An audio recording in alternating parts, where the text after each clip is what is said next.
today's letter of the day is going to be F for fungicide.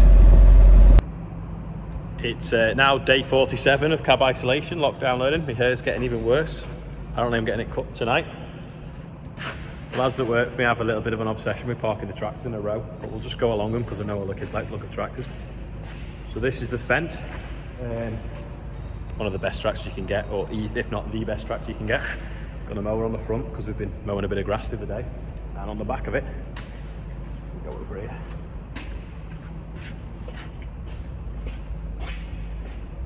Is a hedge cutter, although we can't cut hedges at the moment, but we can use it for cutting verges. So we use it to keep the verges tidy on the roads, and it makes them safer for people walking up and down because there's no footpaths in the countryside. This is a John Deere. This is one of Adam's. Adam likes John Deere's. He's a little bit simple maybe. So we've got two John Deere's, which are Adam's. And then we've got the Fast Track, which again is another one of my favourites. Really comfy on the road and really fast as well. This is the one that Guy Martin broke the land speed record in. Well, a prototype of it. And we've got the drainer on the back of it as well.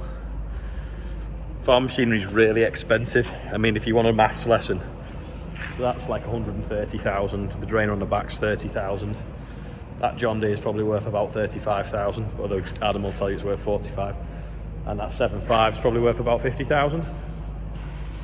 The Fendt is 135,000. The mower's 7,000, and the hedge cutter on the back's about 15,000. So if you want to add all that up, coupled to the drill that's parked in the back of the shed, which is about 70,000, it's I'm really glad that you can get finance. So we buy the tractors, finance them over 5 years, keep them as long as we can in warranty, and then when the tyres start wearing out, and then we just trade them back in again, rip up the finance agreement, start a new one. So we generally keep them about 3 years. Adam keeps his a lot longer. And the Fast Track's got a 5-year warranty on it, so we'll just keep that probably 5 years. And the Fendt's got a 3 or 4 year warranty, but we don't like running them out of warranty because we want to know how much they'll cost us each month and each year. If they're out of warranty and you get unexpected repair bills like an engine or a gearbox at £20,000, it throws all your cash flow out of kilter. So it's best to have a fixed cost and know what we're going to pay. So that's the machinery shed.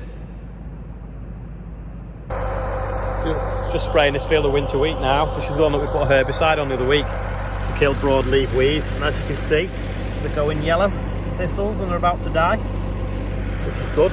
This is the one where we have to patch up, so if you look, it's quite thick there where it's okay over winter.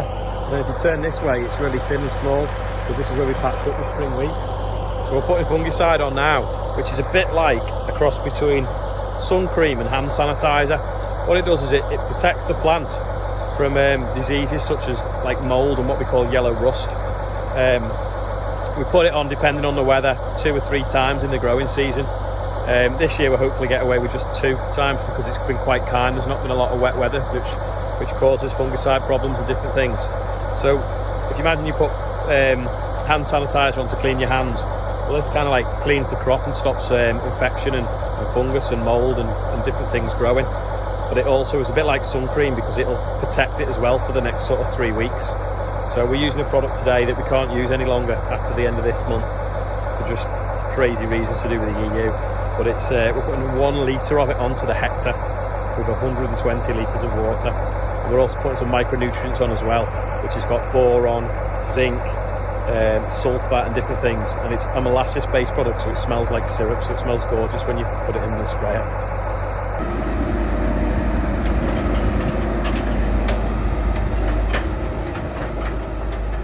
So we've just got some footage here of the sprayer entering the field, and then it finds itself onto a tram line which is 18 metres from the hedge. So then it'll unfold its booms, which is what it's going to do now, and they stretch out to 36 metres, so 18 to the hedge and 18 into the middle of the field. And then what we do then is go around the outside of the field then and spray the first 36 metres, but it also marks with the GPS where the edge of the field is. So when we go up and down the field, it then turns the spray nozzles on and off as it approaches the end where it's already sprayed, so it doesn't overlap with the sprayer.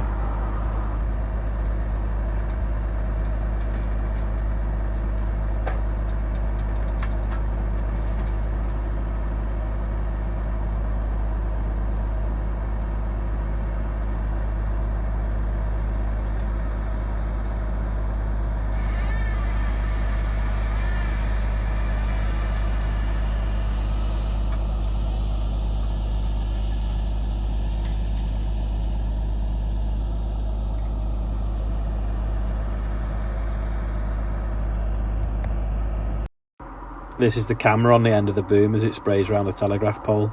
So I've just done it in time lapse so you can see it going up and down the field. You see the nozzles turning on and off as it gets to the end, and then as it turns back into the middle of the field, it comes back on again. You can see it fall back slightly as it goes around the telegraph pole as well.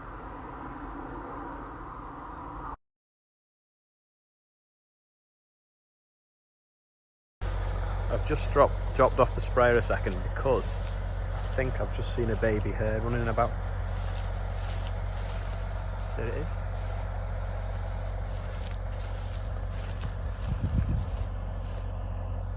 See it there?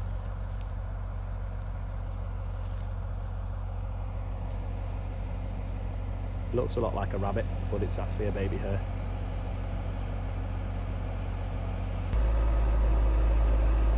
Got a little chick there, wondering if it can swim. I don't think it can because it's a lapwing. Oh, is it? It can. And now I never knew that. It thinks it's a duck. I think it's a peewit chick or a skylark or a lapwing. I'm not sure which is which. That's about all now for today. I might go and get my hair cut in the garden. See you all tomorrow. Don't forget the letter of the day was F, and do the math sums from the tractors at the beginning. Bye.